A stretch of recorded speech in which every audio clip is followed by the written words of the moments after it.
الله وبركاته. اهلا بكم بقناة سلمى. النهارده هنعمل وصفة جميلة جدا، هنعمل مهلبية بالبرتقال والجزر.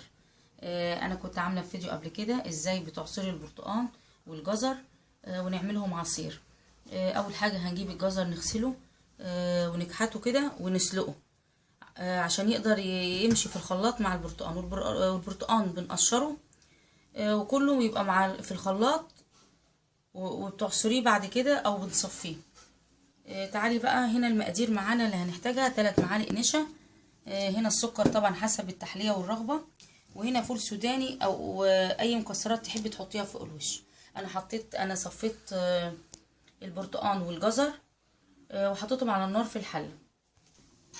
البرتقال والجزر انا صفيته بالطريقه دي كده بعد ما عصرتهم في الخلاط مع بعض. السكر طبعا حسب التحلية والرغبة، هنحط حوالي كده 4 معالق حسب ما بتحبي يكون مسكر، بس كده كفاية. هي طبعا انا ولعت النار وتقلبي كده.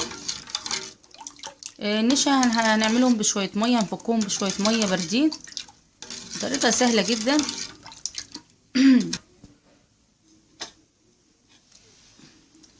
انا هنا النشا دوبتهم بشوية مية ساقعين عادي كده او شوية مية من الحنفية.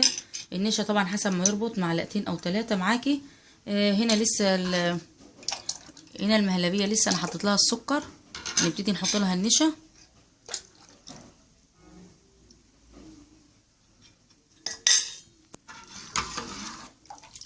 بتقلبي النشا كويس كده بالجزر والبرتقال.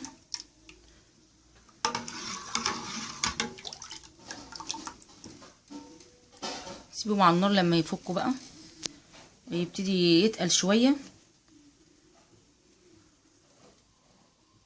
اهو بالشكل ده. بس هي دي طريقتها سهله جدا. طريقتها هو النشا طبعا والبرتقال والجزر.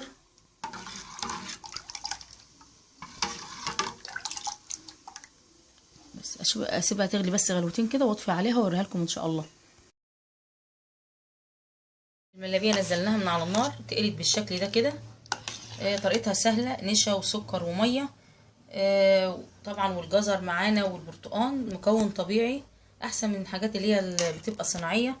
طبعا احنا بنستخدمها ان شاء الله في شهر رمضان. فانت تجيبي الجزر تسلقيه مع برتقانه، ممكن تحطيهم كده في الفريزر، او ممكن تخلطيهم في الخلاط وتصفيهم وتحطيهم زي عصير كده وتستخدميها مهلبيه بالشكل ده. وكمان مغذيه جدا للاطفال الصغيرين، ومكونات طبيعيه وجميله جدا وفوائدها كتيره.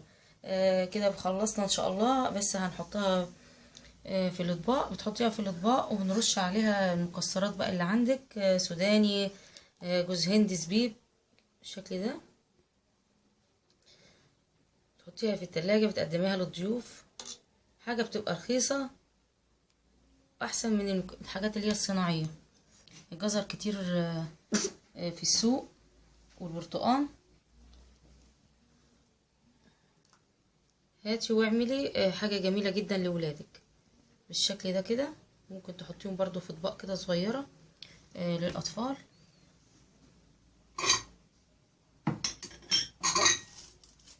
اطباق كده تحطيها في اطباق، تحطيهم في التلاجة. كمان بتبقى حلوة قوي برضو في الصيف بالشكل ده كده. طبعا انتي بتزينيها حسب المتاح. جوز هند انا عندي سوداني اهو بالشكل ده من فوق الوش كده.